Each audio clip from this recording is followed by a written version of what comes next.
The Chicago Bears can certainly upgrade the left tackle position in the NFL draft.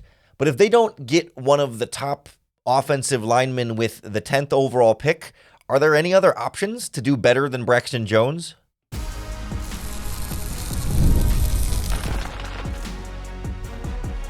You are Locked On Bears, your daily Chicago Bears podcast. Part of the Locked On Podcast Network, your team every day. This is Locked On Bears, and I'm your host, Lauren Cox. I'm here to bring you your daily, in-depth Chicago Bears news and analysis. You can follow me on Twitter at CoxSports1, and you can follow the podcast at Locked On Bears on TikTok, Instagram, Facebook, Twitter, and the Locked On Bears YouTube channel, where you can keep up with all of our video podcasts as well. Thanks for making Locked On Bears your first listen today. We're part of the Locked On Podcast Network, your team every day. On the show today, I want to look at the prospect of the Bears potentially trying to upgrade the left tackle position in the NFL draft. We hear a lot about Will Campbell from LSU, potentially Armand Membou from Missouri as options with that first-round pick, Kelvin Banks from Texas.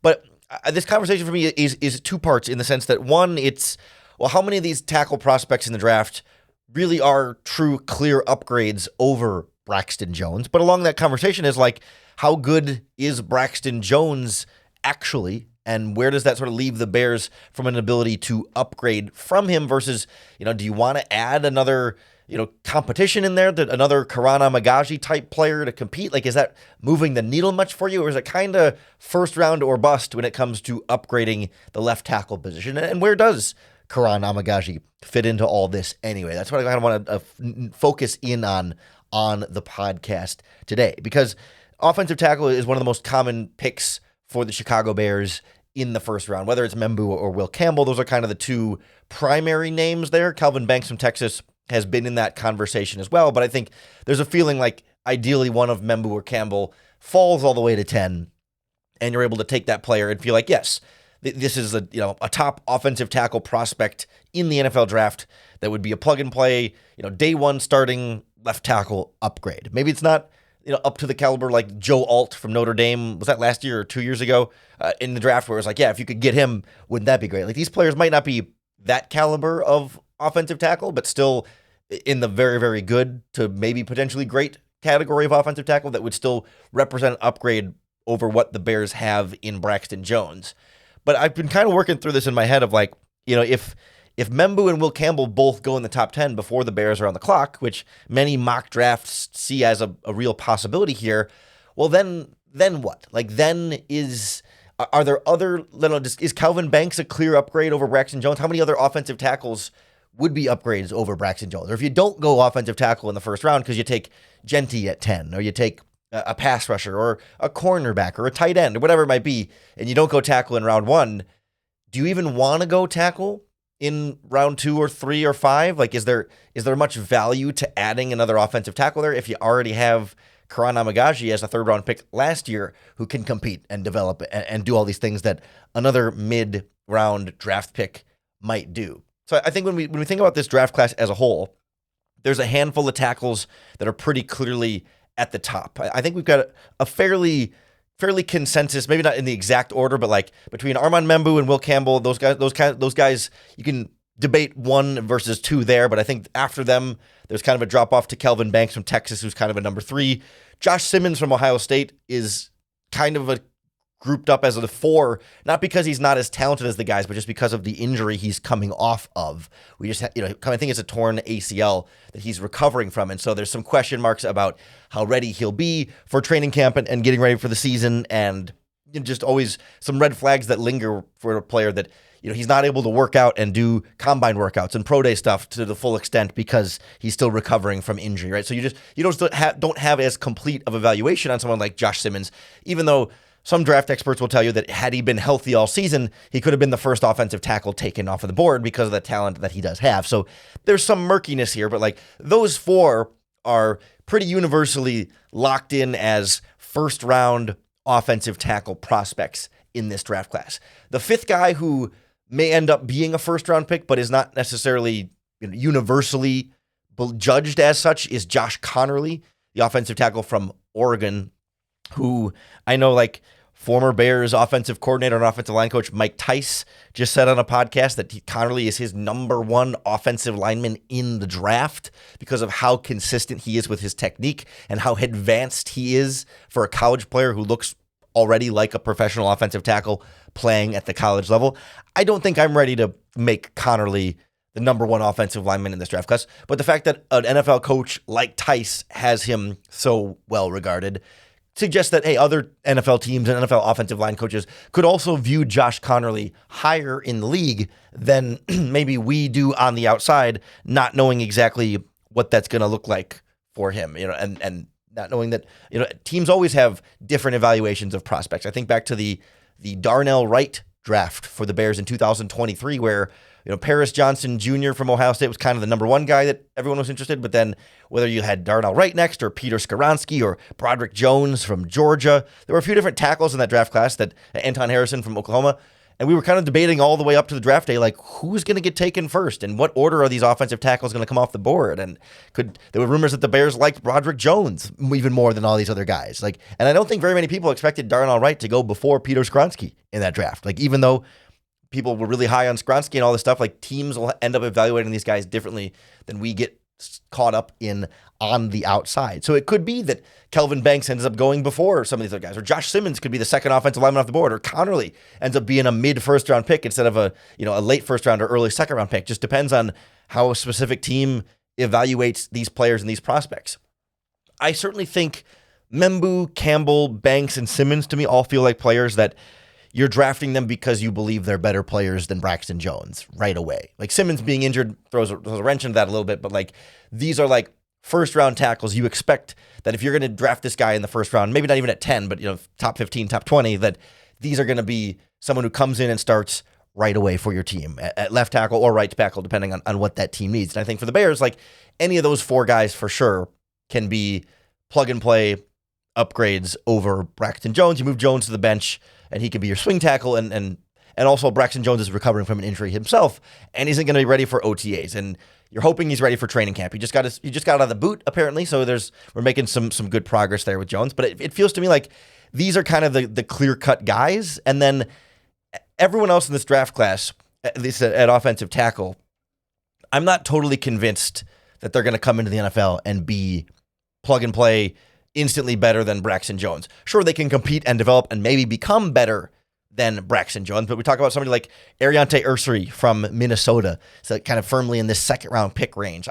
He's very raw to me. I have not loved him as a prospect. I don't know that he comes in and gives you that actual upgrade right away over Braxton Jones, or someone like Cameron Williams from Texas, or Wyatt Mellum from West Virginia can be in that sort of second to third round range of guys right around where the Bears took Kiran Amegadjie, and I'm not sure that you're getting much better than what you already have at offensive tackle for those guys. So it kind of feels to me like, sure, there's always room to take a late round guy to just develop him as a backup, but if you're looking for a new starting left tackle, it's probably got to be one of these four, or maybe five if you include Josh Connerly from Oregon. But Membu, Campbell, Banks, Simmons, or that's kind of about it. Because to me, part of it is this offensive tackle class gets a little bit weaker after you get through this group. And part of it is that I still think Braxton Jones is a pretty good left tackle. And so, yes, these guys could be better left tackles, but it's not as though that there's going to be 1,000 different potential upgrades over what the Bears already have in Braxton Jones. And so that's where, to me, it feels like it's first round or bust if your goal is to find a new starter. If you're finding some more depth and backups and bench, that's a conversation for a later draft pick here. But for now, I just want to talk about starting upgrades and Jones. There's only a handful of options that might fit the bill for the Bears, because I still think we do underrate Braxton Jones. Not that you can't upgrade from Braxton Jones, and these guys could be upgrades from Braxton Jones, but I generally think I like Braxton Jones more than the average Bear fan, and I want to kind of go through where he fits in the grand scheme of NFL left tackles and offensive tackles in general. Because no, he's not a Pro Bowl caliber player, but he's not terrible either. So where does that leave him? Somewhere in the middle? We'll take a look at how he compares to some other offensive tackles in the NFL next on Locked On Bears. This episode of Locked On Bears is brought to you by FanDuel Sportsbook, America's #1 sportsbook.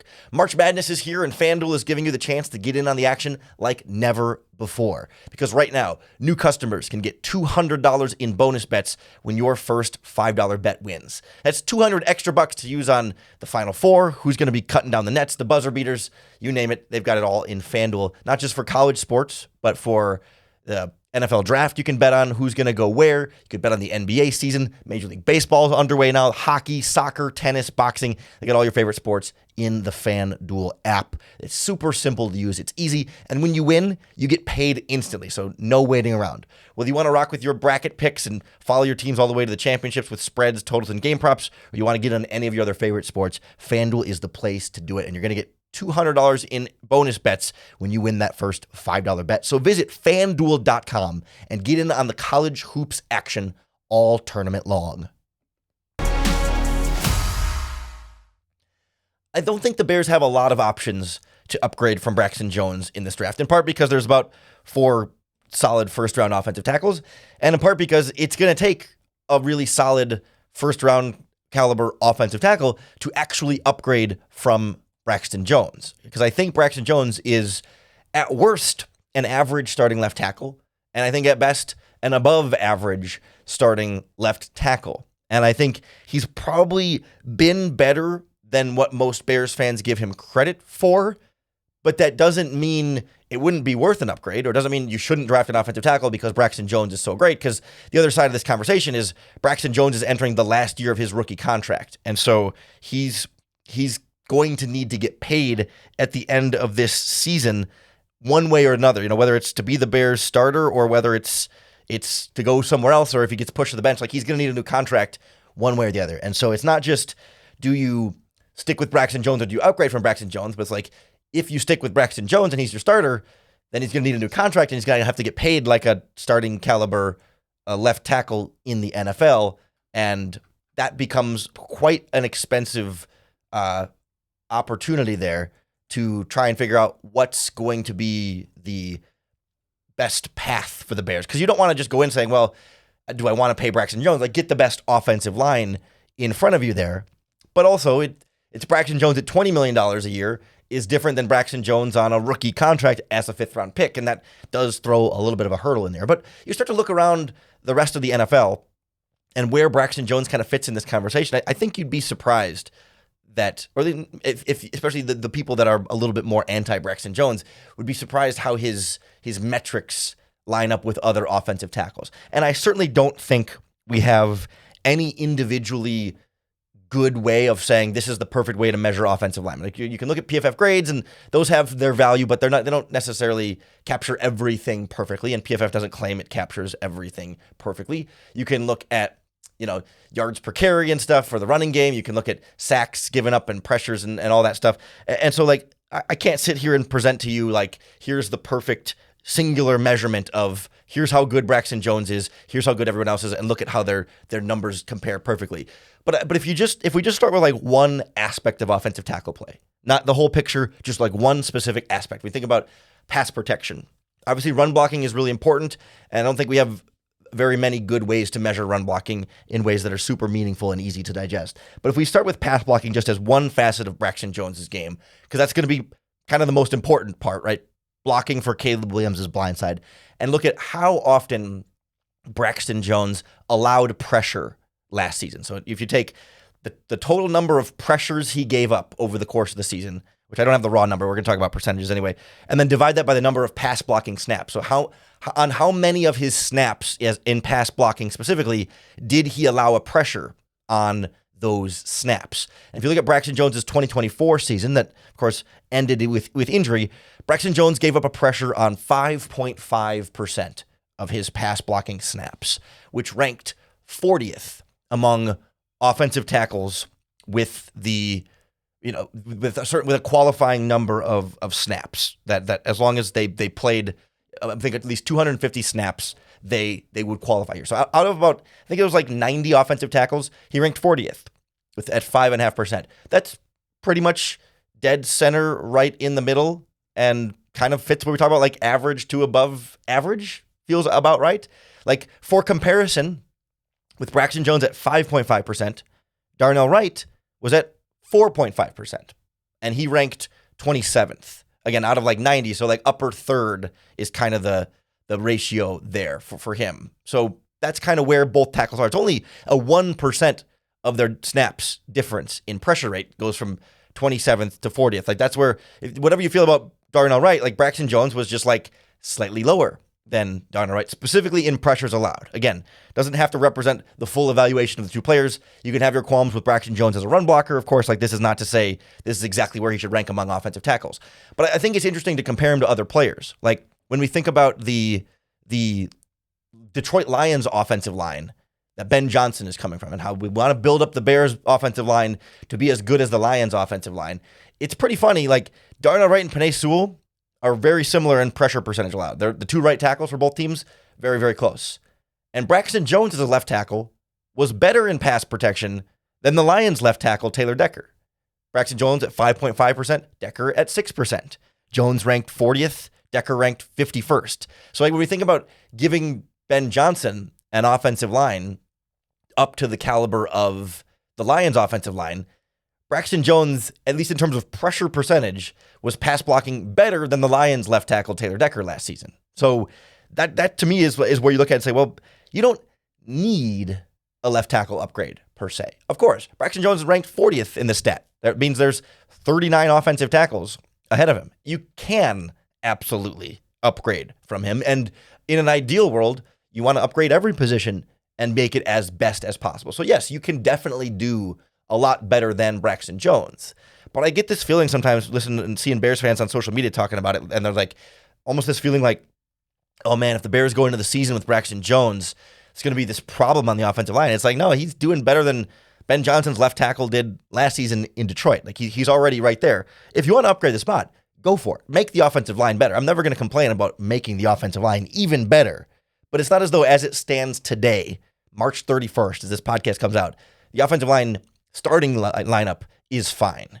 Need more depth for sure. Starting lineup doing just fine. And I compare it to like a couple other offensive tackles, like somebody who hit free agency this year, Cam Robinson of the Jaguars, who went to the Vikings as a midseason trade and then signed a contract somewhere. I don't remember where he went in free agency, but he was at like 9.3%, ranked 82nd in the NFL and got a big contract to go play offensive tackle. Like you can do a lot worse than Braxton Jones, just as though you can do better than Braxton Jones. And that's kind of where he fits right now in his career. And I certainly feel like, you know, with a better offensive system now, a better, more consistent play calling, perhaps a better running game, like he can look even better this season than he did last season as the offensive line was trying to figure out what the offensive identity was going to be and what this offense was going to look like and how this whole thing was supposed to work. So I think that's the other aspect of it too. It's like, it's not as though Braxton Jones can't also keep getting better, and he's already currently fine, right? Can we all agree Braxton Jones is fine? Is that a universal spot that we can meet on? Even if you're not a huge Braxton Jones fan, can we all agree he's fine? That means you can do better than fine, but he's fine. And that to me is where Ryan Poles has put himself in a position where he doesn't have to get one of those first round offensive tackles. You have to if you really need to upgrade. If you really want to upgrade from Braxton Jones, you have to get one of those guys. But you're not in the draft saying, I have to get a better left tackle than Braxton Jones, so then I have to get one of those first-round guys, because you just don't have to. You'll be fine if you don't. It'd be nice if you could, but you'll be fine if you don't. I think that's where the Bears are right now in terms of the starting left tackle spot. They do need more offensive tackle depth, though. And I do think we also are quick to write off Kiran Amegadjie as not even in this conversation as someone who is going to be your starter while Braxton Jones is hurt, during the offseason, and is a third-round pick. This is not some seventh-rounder that they're trying to develop, but someone who they clearly had a lot of faith in the draft last season. So I want to kind of look at where Kiran Amegadjie fits into the present and future of the Bears' offensive tackle position next on Locked On Bears.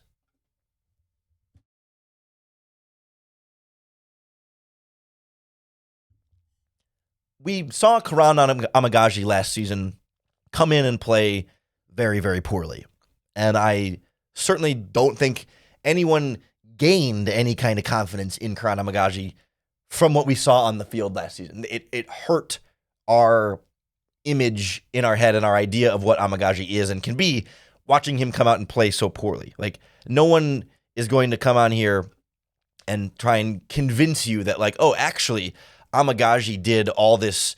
He was quietly actually really good when he was out there and wasn't nearly as terrible as it looked. I mean, it was, to be fair, it was like 2 games. He started against the Vikings and was really bad, and then played a lot against the Commanders in week 8. So it was a very, very small sample size and not necessarily reflective of who he's going to be as a player. But it wasn't good. There's no sugarcoating it or putting lipstick on it, right? Like it was bad. And that makes it harder to then envision him playing better because that's all we've seen.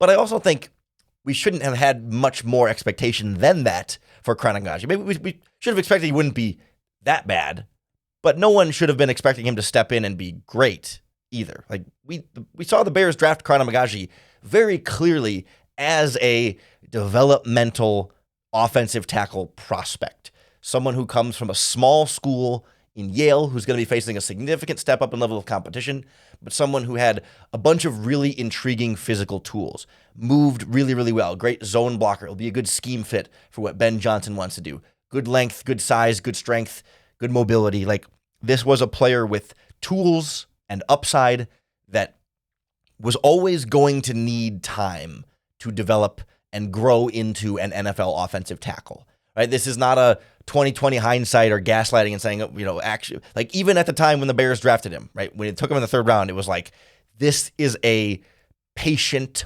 developmental project. And at the time, plenty of us, plenty of people were critical of like, hey, why are you using a 3rd round pick on a developmental offensive tackle right now? You need other stuff. Like that's fair criticism. Criticizing the pick at the time was totally fair and valid. But once you put aside that, okay, that's not changing. He's here. This is who they took. Now you have to accept that, hey, this is a developmental offensive tackle prospect who's going to need time. And he didn't really get time. Not only was he, thrown into the fire mid-season, week 8, and then as a starter in week 15 when it was a little bit premature for him, but like he didn't even get time before that, because you remember Kiran Amegadjie, when he was drafted, the Bears said, hey, we know he's dealing with an injury. And we knew that when we drafted him, so he didn't do rookie minicamp, but hey, they didn't have any concerns about it. They knew he'd be fine, right? But then Amegadjie misses rookie minicamp, misses OTAs, misses mandatory minicamp, or isn't able to participate. He's there, but unable to participate, sits out, not missing it as though he's gone. Training camp comes around, they thought he'd be ready for training camp. He's not ready for training camp. Like, Kiran Amegadjie didn't really get much of an off season at all to do that development. He doesn't play in the preseason at all, misses most, if not all, of training camp. Like the whole point of drafting a developmental offensive tackle prospect and developing him, that development happens in the offseason, in the summer, at OTAs, at minicamp, at training camp, when he gets the most one-on-one direct coaching time with his position coach, where there's not a game you're getting ready for on Sunday, you're not game planning for a specific opponent, you're able to sit down, stand up in this case, and work on technique. Hey, today we're just going to work on the footwork here. We're just going to work on our hand placement against this type of pass rush, right? Like they can get to the minutia at practice, work on fine technique, then go watch practice film, correct that technique, practice it again the next day. Like for an offensive tackle prospect like this, of course, like you develop in season as well, and playing against real opponents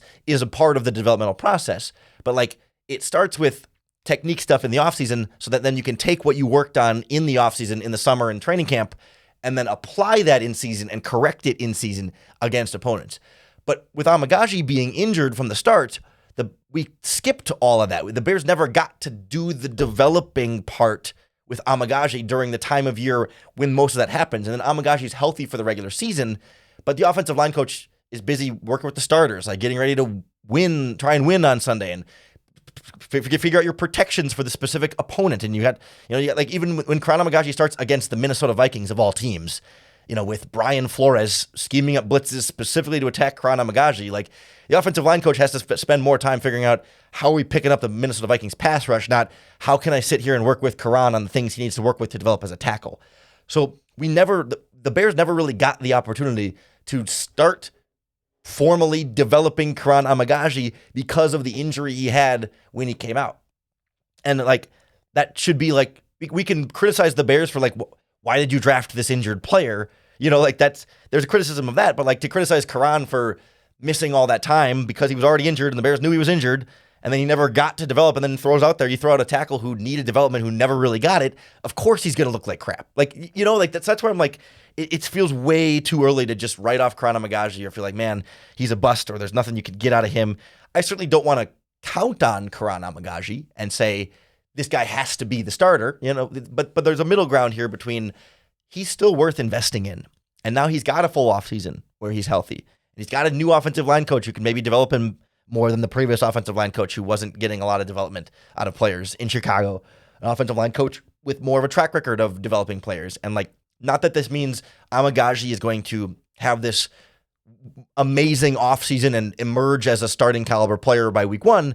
But the point being, like, if Braxton Jones starts all season at left tackle and Amegadjie has a full another year on the bench to kind of develop and work on his game, like, there's a future here where he can still be a valuable player. Like, I think it's a perfectly fine outcome where Braxton Jones is your starter, Amegadjie is your swing tackle, and, you know, just realistically in the NFL, it seems unlikely that both Braxton Jones and Darnell Wright are going to play every single snap this season.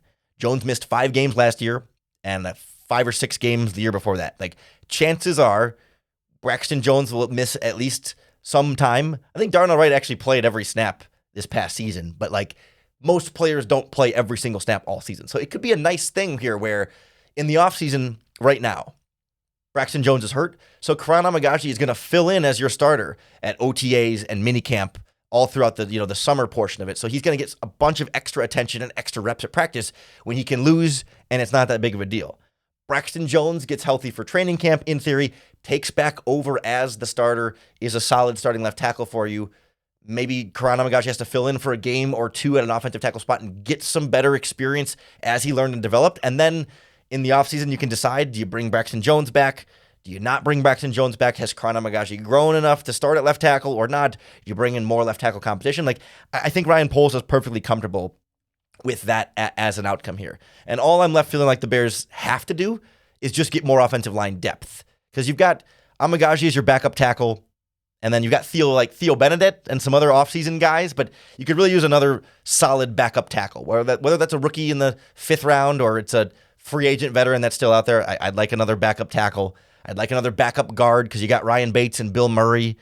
They've got Jordan McFadden on waivers, but like I'd like one more guard, one more tackle in that are depth players here. And then I think I'm pretty good on the offensive line. Like, I need more injury insurance because Jones has an injury history. Jonah Jackson has an injury history. Drew Dahlman's dealt with a couple injuries here and there.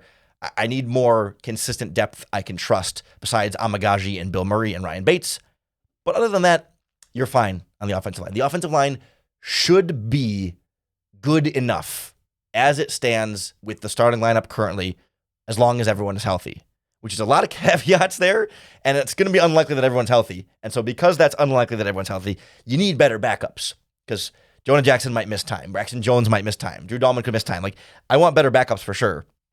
Everything else can kind of be okay there. Like, I'm comfortable with Braxton Jones. I'm comfortable with continuing to develop Kiran Amegadjie and adding some other depth around him and feeling like he could still have a future with health and actual development that he just hasn't really gotten up to this point. We'll see what the Bears end up doing on the offensive line. They're going to take at least one offensive lineman in this draft. They have in every Ryan Poles draft at least one offensive lineman, sometimes multiple. So they're going to get at least one. And if they do, we'll break them down for you right here on the Locked On Bears podcast. So make sure you hit the subscribe button on YouTube or wherever you listen to podcasts, because that's going to be the best way to keep up with all of our daily, in-depth Chicago Bears news and analysis. Thanks for making Locked On Bears your first listen today. We're part of the Locked On Podcast Network, your team every day. If you want more draft talk, you can always check out the Locked On NFL Draft podcast with Damian Parson and Keith Sanchez. Or for more football talk, there's Locked On NFL that comes out twice a day on YouTube or wherever you get your podcasts. Just make sure you're coming back tomorrow for another episode of Locked On Bears and another opportunity to bear down.